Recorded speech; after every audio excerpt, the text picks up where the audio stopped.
Welcome back to Desert Hearth, where the stories we tell are the ones the heart remembers longest. Before we begin, don't forget to like this video and tell us in the comments where you're watching from. We love hearing from every corner of this great land. And if this story moves you, if it reminds you of something real, something lost, or something still worth hoping for, please share it with someone who needs it to hear it today. The New Mexico territory stretched wide and dry under a sky so blue it almost ached to look at. The late afternoon sun was the kind that flattened everything it touched, pressing down on rock and scrubland alike, leaving no shadows long enough to rest in. Dust clung to the air, shifting in small, patient swirls with each gust of wind, as if the land itself was slowly breathing. A man rode slowly across the scrubland on a bay horse. His body moved heavy in the saddle, shoulders broad, back straight from old habit, a dark beard covering a face that had seen too much weather and too many losses. His name was Caleb Rowe, a rancher, a man who had once lived for more than just survival. Years ago, he had buried a wife and the unborn child she carried beneath a cottonwood near the edge of his land. He had dug the grave himself in the early morning before anyone else could offer to help, because he hadn't wanted witnesses to what that grief looked like on his face. And ever since then, the cabin he returned to each night had felt like a hollow shell, four walls that kept the wind out but let the silence in. He did his chores, he mended fences, he kept the cattle alive, but every task was done with a kind of grim duty, not hope. Hope, he had decided, was for men who still had something ahead of them. That day, he wasn't riding for pleasure. He was checking a stretch of fence that often sagged after storms, making sure no strays had wandered too far toward the ridge. His gun belt rested at his side, though he rarely touched it anymore. He had learned long ago that death came too easy on the frontier, and he had no wish to invite more of it. It was then, on the edge of a low rise, that he noticed movement. At first he thought it was a wild animal, thin, stumbling, out of place against the open ground. But as his horse crested the rise, he saw it clearly. A child, small, barefoot, her legs scratched raw, her skin darkened by sun and dust. She wore a ragged piece of cloth that might once have been a dress. She couldn't have been older than 4. Caleb froze in the saddle, one hand resting on the reins, the other going still against his thigh. His heart thumped harder than he liked to admit. This land carried all kinds of dangers. A child alone meant something terrible had already happened. His mind filled with possibilities, raid, sickness, abandonment. He scanned the horizon in every direction, waiting for signs of riders, smoke, or movement. Nothing, just a dry wind carrying the sound of his horse's own breath. The girl stumbled, nearly fallen, then caught herself and kept moving, without direction, without purpose, simply moving because stopping felt like giving up. Caleb swung down from the saddle. His boots struck hard dirt, the sound carrying sharp in the silence. He knew better than to rush.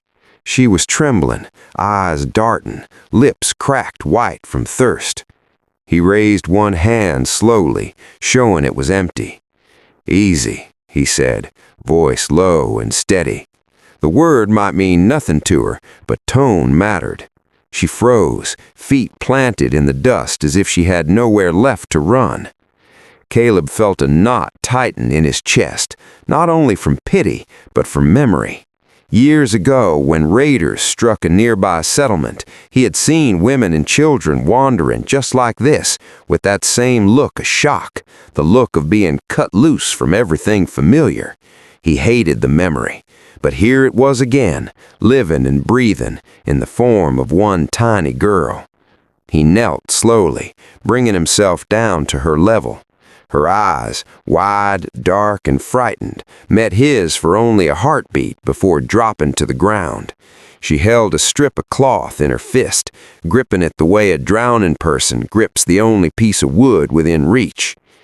"You're alone," he muttered, not expecting her to answer. Damn.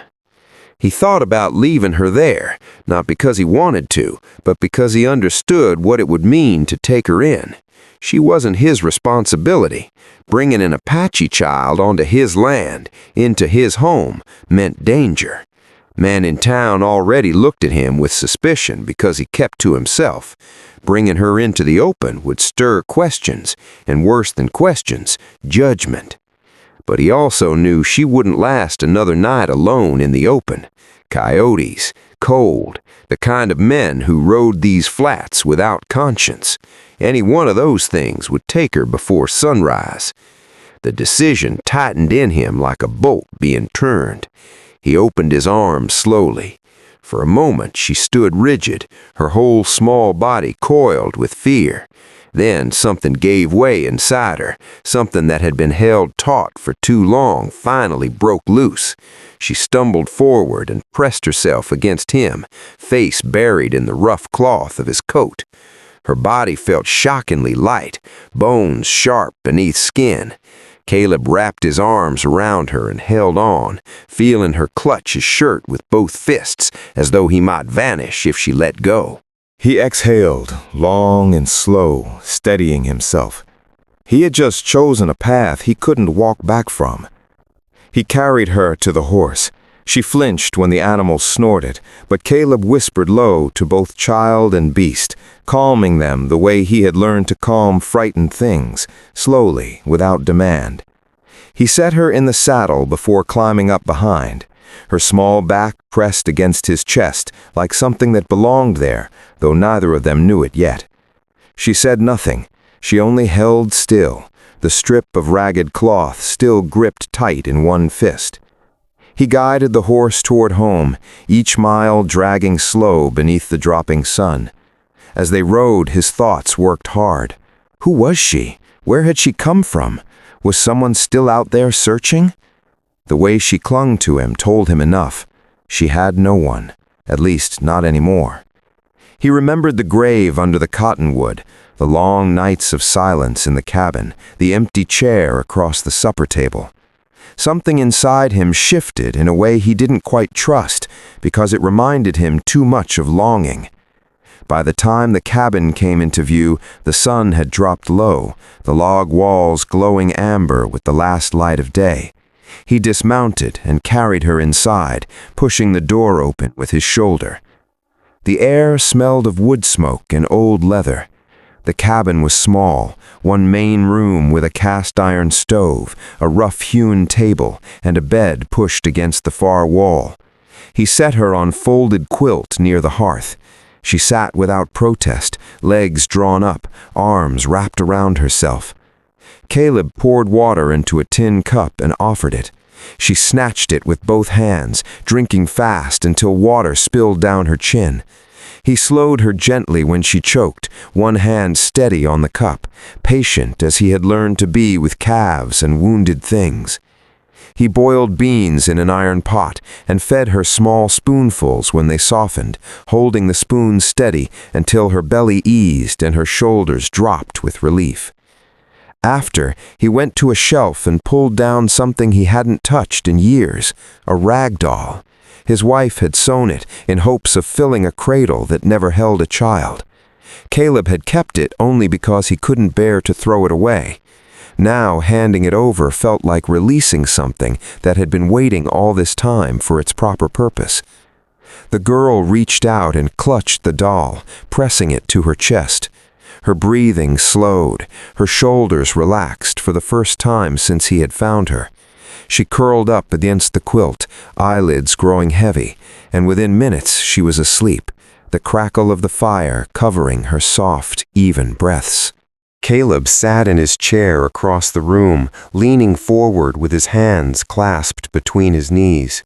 He watched her sleep and felt the full weight of what he had done settle over him like a wool blanket, heavy but somehow warm. He had spent years building a life designed to keep loss at a distance, and now here was a child sleeping by his fire, holding a doll his wife had sewn for a baby that never came. He glanced toward the window, toward the faint mound of the grave visible in the last dim light outside. He wondered what his wife would say, whether she would call this grace or burden. He thought she'd call it grace. She had always been wiser than him about such things. His chest tightened, but he let the thought stay. He didn't push it away. For the first time in years, the cabin didn't feel entirely empty.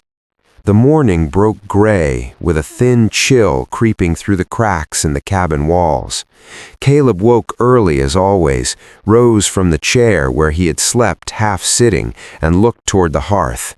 The child was still there, curled up tight, the rag doll pressed to her chest. For the first time since he had found her, she looked safe. He pulled on his boots, stepped outside into the dim light, and stood for a moment listening to the land wake up. His horse stamped near the post. Cattle called low from the creek. The sky above was the pale gray of an unlit lantern. He carried water inside, set it on the stove, and added wood until flames stirred again. When the girl woke, she sat up quickly, eyes wide. And then she saw him, still and quiet at the stove, and something in her settled. He set a tin cup of warm water near her quilt and motioned for her to drink. She watched him closely, then reached for it with both hands. He gave her leftover beans, warmed in the pan. She ate slowly this time, glancing at him after each bite, as if waiting for the generosity to run out. He noticed how thin her arms were, the way her shoulders hunched forward from exhaustion. She was a survivor already, but only barely. That morning, he led her outside to the trough. He filled a small bucket, showed her how to splash water on her face. She copied him, shivering at the cold, but she didn't complain. He crouched and wiped some of the dust from her cheeks with a cloth. Up close, he could see the scratches on her legs, the bruise darkening near her knee. She didn't pull away from his touch. That told him enough. He worked the corral that afternoon while she sat on the porch steps in the sun, the doll in her lap, her eyes moving constantly across the land, scanning, watchful, alert to every sound. It was the look of someone who expected danger at every turn. He had seen that look on soldiers after battle, on women after raids, on anyone who had survived something that had taken everything else from them. Caleb felt a slow, quiet anger burn somewhere deep in his chest, not at her, but at whoever had left her this way. She was 4 years old and already carrying a weight that grown men broke under. That evening, he tore bread in half and slid a piece across the table to her. Their hands touched briefly. He felt her small fingers tighten before pulling away. He didn't remark on it. It struck him, sitting across from her in the dim firelight, how natural it felt to share a meal at that table again. For years, the opposite chair had been empty. Now, even in silence, there was company. Even in silence, there was something. The third day came with a hard wind rattling across the scrubland. By mid-morning, the girl had followed him outside to the yard, her small bare feet leaving prints in the dust. He set her on the porch steps with a blanket while he split logs nearby. She was watching the horizon the way she always did, steady, quiet, when suddenly she stiffened. Caleb looked up from the axe. Her whole body had gone rigid, eyes fixed on a point past the ridge to the east. He followed her gaze and saw a figure moving through the brush, walking slow but with the kind of purpose that doesn't waver. His hand went to the rifle leaning against the woodpile. Old instincts don't die, they only sleep. The figure drew closer, a woman, bronze-skinned and tall in her bearing even through the exhaustion that clung to her like dust. Her hair was long and black, braided with strips of leather and threaded with small beads that caught the light. Her dress was deerskin, fringed at the hem, but torn across the front and stained with the evidence of hard miles. Her dark eyes moved across the yard with sharp, careful intelligence. She swayed slightly with each step, but she did not slow and she did not stop. Caleb felt his throat tighten. He lowered the rifle slowly, watching. He looked at the girl on the porch steps. The girl had gone absolutely still, as if her whole body had forgotten how to breathe.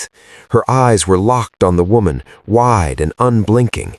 Then, with a sound that Caleb would carry in his chest for the rest of his life, she cried out, one pure, raw sound, and she launched herself off the steps and ran across the yard as fast as her small legs could carry her.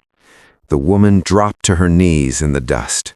She caught the child and pulled her in with both arms, clutching her so fiercely that her whole body trembled with it. The sound that escaped her was something between a sob and a laugh, a sound that doesn't have a name in any language, but that every human heart recognizes immediately.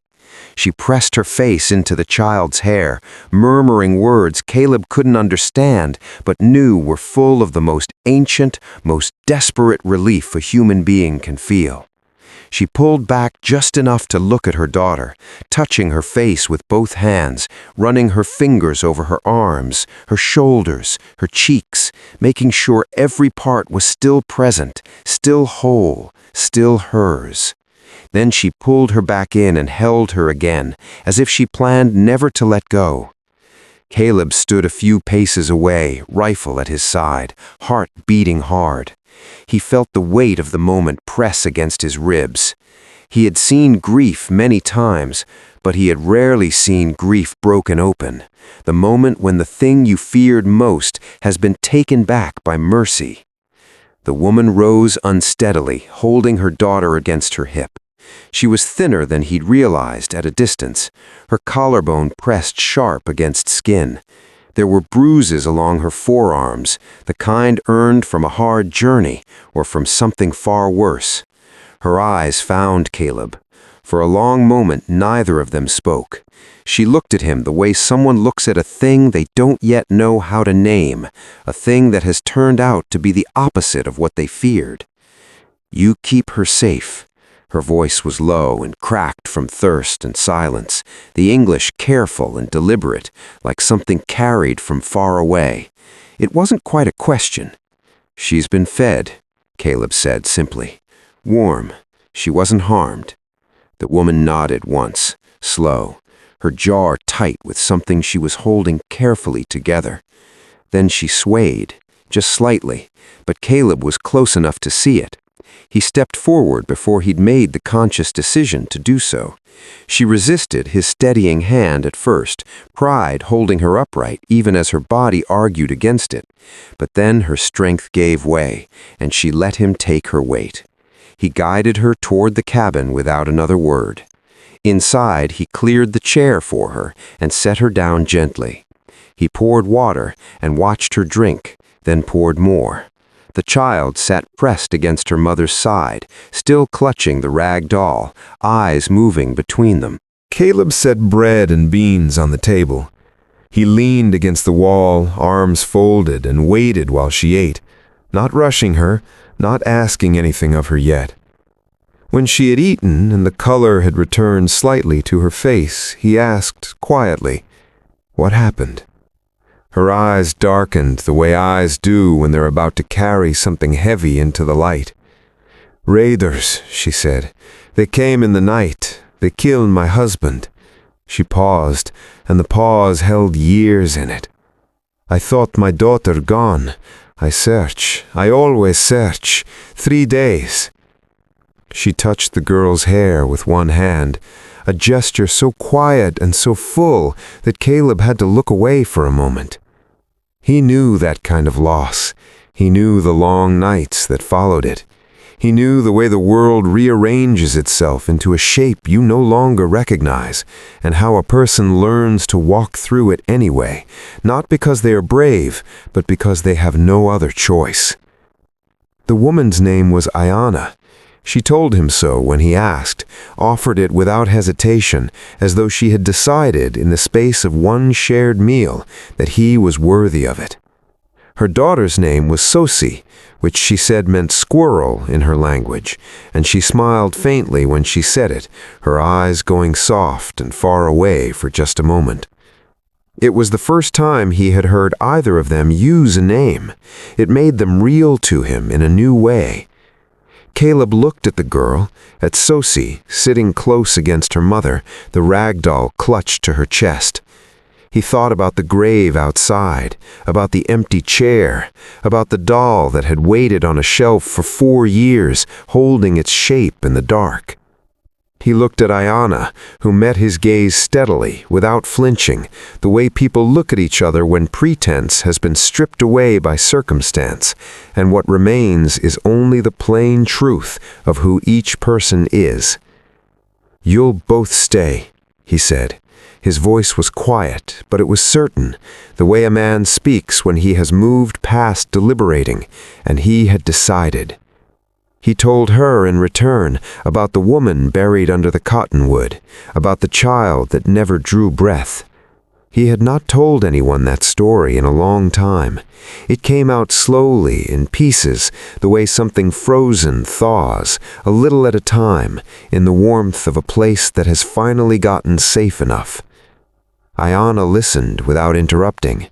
When he was done, she looked at him for a long moment and said, "You carry them still." It wasn't a question, it was a recognition. "Yes," he said. "That is not weakness," she said. "That is love that has not yet found its new shape." Caleb sat with that for a while. The fire burned low. Outside, the desert wind pressed against the cabin walls, and for once, it didn't sound like loneliness. They stayed through the following week, and then the week after that. Ayanna was not idle. She mended what was torn, helped with the cooking, showed him how to prepare a poultice from plants she found near the creek that healed the scrapes on Sosi's legs faster than anything he had in the cabin.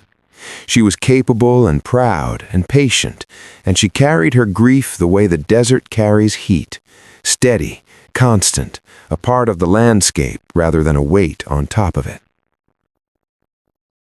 Sosi began to speak around him on the 4th day. Small words at first, in Apache, always through her mother. Then one afternoon, as Caleb was fixing the corral gate, Sosi appeared beside him, looked up, and said plainly, "Caleb." Just his name, nothing more. But the way she said it, certain and unafraid, as though she had decided something, stopped him cold. He looked down at her. She looked back up at him, the doll tucked under one arm. He crouched to her level the way he had on the day he found her, and this time, instead of fear in her eyes, he saw something open and steady and new. "Hello, Sosi," he said. She smiled.